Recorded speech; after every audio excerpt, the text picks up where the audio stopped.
Magistrado Camilo Suárez, después de 7 años de investigaciones, de arduo trabajo, la Jurisdicción Especial para la Paz dicta su primera sentencia. ¿A quiénes afecta y básicamente a qué se enfrentan? Es un momento muy importante para el país, para la historia del conflicto armado colombiano, del acuerdo de paz, de la competencia de la jurisdicción, porque en la sentencia se materializa el derecho sustancial. Se establece la responsabilidad de quienes cometieron crímenes en el marco del conflicto, se reconocen los derechos de las víctimas a las garantías de reparación, a la no repetición, a la verdad y a la justicia, y particularmente se establecen responsabilidades. ¿De quiénes? Del secretariado de las FARC, de los máximos responsables del extinto secretariado de las FARC, que son 7 comparecientes. La sentencia no solo tiene por propósito establecer la responsabilidad desde el punto de vista de crímenes internacionales, de graves violaciones de derechos humanos, de graves infracciones al derecho internacional humanitario, sino igualmente reconocer y garantizar los derechos de las víctimas. Este modelo de sanción y este modelo de sentencia tiene un propósito muy importante, es que a través de la sentencia contribuyamos a la paz estable y duradera, se reconozcan los derechos de las víctimas y podamos recomponer el tejido social que se rompió con ocasión a los crímenes cometidos en el marco del conflicto. Crímenes muy graves, de delitos de guerra, de lesa humanidad, y estamos hablando de este primer caso que es del secuestro. Y los colombianos se preguntan ¿qué tendrán que pagar estas personas? Porque es una justicia restaurativa y no habrá cárcel como tal. Sí, es un escenario de conflicto donde ocurrieron los crímenes más atroces, donde hay un principio de masividad de víctimas. Colombia es un país que enfrenta con ocasión al conflicto cerca de 10 millones de víctimas, más de 290.000 muertos, más de 180.000 desaparecidos. Es decir, es un escenario de masivos crímenes y ello conllevó a que la jurisdicción, dentro del principio de selección y priorización, identificara 11 macrocasos, 11 fenómenos criminales que acontecieron en el marco del conflicto, en donde se investiga y se juzga a los miembros de las FARC que hayan suscrito el acuerdo final, a los miembros de la fuerza pública que hayan cometido delitos en el marco del conflicto, a agentes de Estado no miembros de la fuerza pública y a terceros que hayan participado de alguna manera en el marco del conflicto. Y esto lleva fundamentalmente a que aquellas personas que hayan aportado verdad plena, suficiente y detallada, y hayan aceptado responsabilidad tengan derecho a una sanción propia. Como usted lo indica, Fernando, es una justicia restaurativa.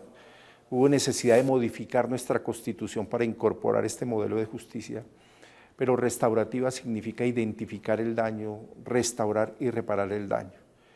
Hay algo absolutamente desafiante y es una realidad que tristemente no podemos cambiar. Es una comisión de crímenes que difícilmente puede reparar lo irreparable. Sin embargo, el modelo de justicia ofrece unos mecanismos que permitan restaurar y reparar a las víctimas.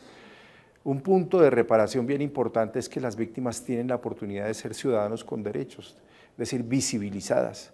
Normalmente los crímenes ocultan, dejan olvidadas a las víctimas. Este modelo de justicia coloca en el centro a las víctimas, las restaura, las repara, les brinda oportunidad de ser escuchadas, de participar en la construcción de la verdad, de participar en los proyectos restaurativos, de poder presentar pruebas, impugnar decisiones. Magistrado, ¿cuáles son esos proyectos restaurativos a los que tendrán que ser sometidos estos exintegrantes de las FARC? Correcto, estos integrantes, la sanción propia tiene 2 componentes, que es un componente de restricción de derechos y un componente de carácter restaurativo. Y hemos identificado 4 líneas restaurativas fundamentalmente, una que tiene que ver con búsqueda de personas desaparecidas.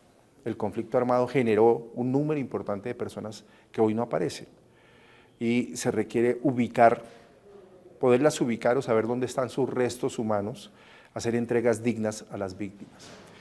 La segunda línea tiene que ver con desminado humanitario. El conflicto en Colombia dejó muchas partes del territorio contaminado con artefactos explosivos, con minas antipersonales, afectando vidas, proyectos de vida, y lo que se busca fundamentalmente es que los comparecientes contribuyan a la ubicación, a la georreferenciación de estos tipos de métodos prohibidos y que en consecuencia podamos desminar el territorio nacional. La tercera línea tiene que ver con memoria. Un aspecto fundamental del modelo de justicia transicional es preservar la memoria de las víctimas, dignificar la memoria de las víctimas, visibilizar las víctimas. Y eso comporta varias acciones, no solo de visibilizarlas, no solo de no olvidarlas, no solo de renombrarlas, sino actos de perdón, actos de reconocimiento a través del arte, la literatura, de diferentes iniciativas que preserven la memoria de las víctimas. Y la memoria de las víctimas no solo para no olvidarlas, sino también para que esto no puede volver a ocurrir, lo que pasó aquí no puede volver a ocurrir. Y tenemos una cuarta línea restaurativa que es medio ambiente y naturaleza. El conflicto armado en Colombia también afectó e impactó de manera importante el medio ambiente y la naturaleza, con contaminación de agua, ríos, deforestación, minería ilegal, que han afectado, pero también a la par de la afectación de la naturaleza han afectado comunidades que residían en esos espacios, que las desplazaron. Hay procesos de estigmatización de determinadas poblaciones y se busca no solo procesos de recuperar este medio ambiente, sino también de que las poblaciones retornen, de que tengan un ambiente sano y próspero. En el tema de restricción de libertades, en este caso, ¿se va a aplicar la máxima de 8 años a estas 7 personas?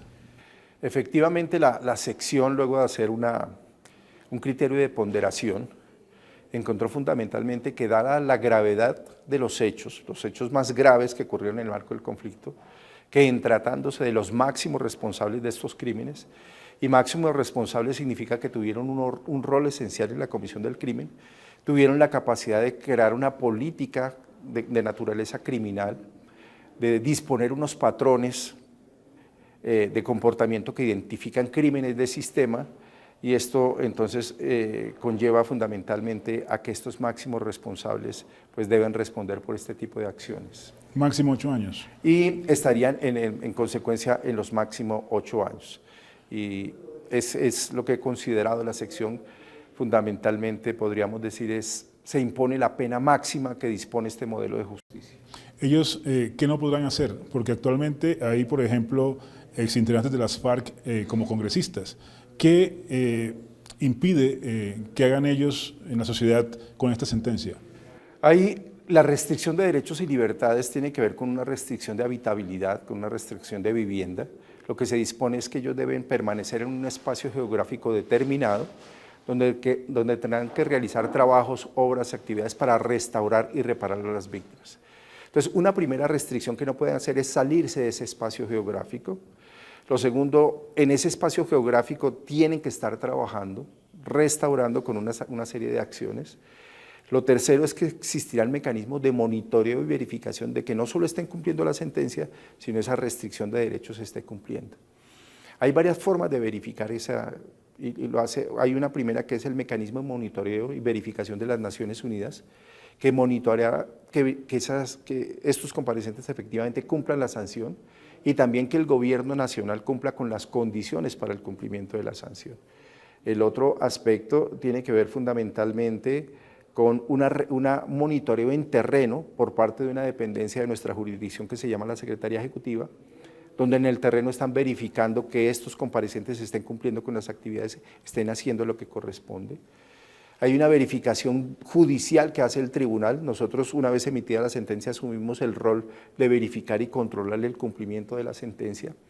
Y hay algo muy importante, que en los territorios donde ellos van a adelantar estos trabajos, la propia comunidad también será una veeduría fundamentalmente de cumplimiento de este tipo de sanciones. Y, escúcheme, sí, queda un punto ahí muy importante que usted me lo sugiere en la respuesta, es nuestra Constitución y una ley estatutaria estableció claramente que el ejercicio de la política por parte de estas personas que se desmovilizaron y se armaron no es incompatible con el cumplimiento de la sentencia. De manera que el tribunal no va a restringir el ejercicio de la política, lo pueden seguir adelantando.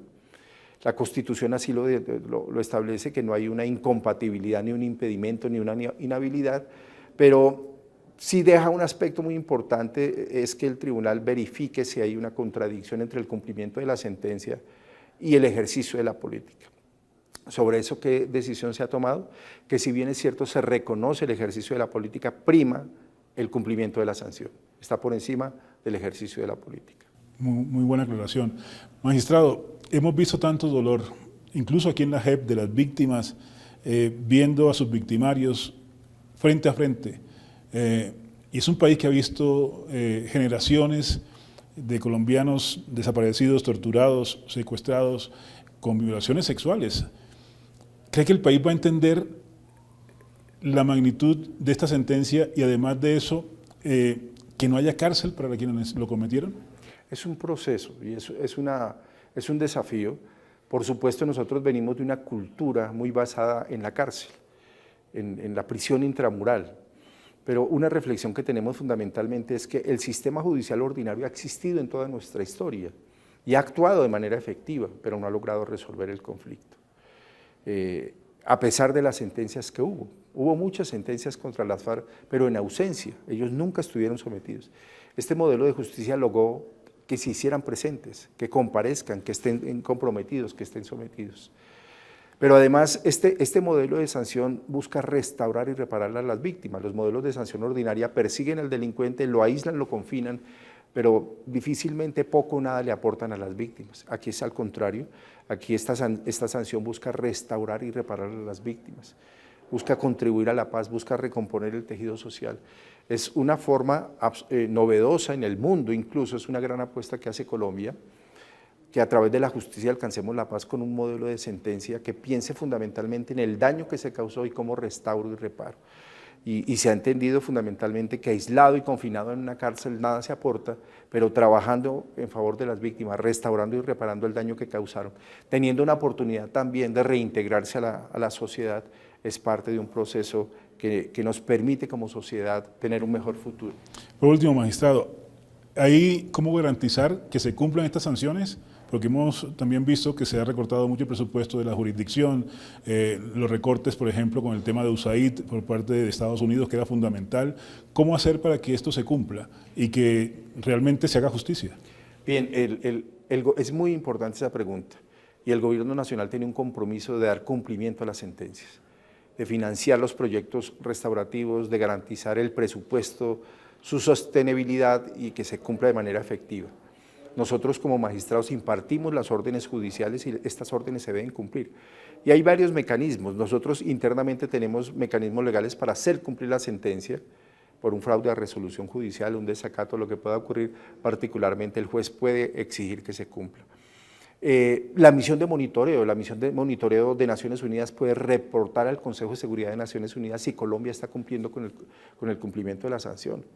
Algo muy importante de un protocolo que suscribió Colombia con la Corte Penal Internacional, particularmente estaba marcado que la no existencia de un examen preliminar en Colombia obedecía a que se brinden todas las condiciones para que la JEP pueda cumplir su competencia. Es decir, pueda realizar su trabajo, pueda imponer sanciones, se financien, se sostengan, se presupuesten sanciones. No cumplir con eso sería absolutamente complejo, generaría responsabilidades estatales en personas, en instituciones, pero yo creo que más allá de la responsabilidad jurídica y que hay mecanismos jurídicos para exigir el cumplimiento, hay una responsabilidad ética. Y con las víctimas. Con las víctimas, por eso. Allá voy por lo ético, fundamentalmente con las víctimas. Tenemos una responsabilidad con lo que ocurrió en ese conflicto, con madres, con niños, con huérfanos, con madres que perdieron sus hijos, con víctimas del conflicto y donde hay una obligación de repararlas. De manera que este componente restaurativo no es solo una pretensión de 5 magistrados, sino un compromiso de todo el Estado, es un propósito de nacional que todos debemos cumplir lo que nos compete. Magistrado Camilo Suárez, muchas gracias por esta entrevista con CNN en Fernando. Español. Muchas gracias, muy amable. Muchas gracias. Muchísimo.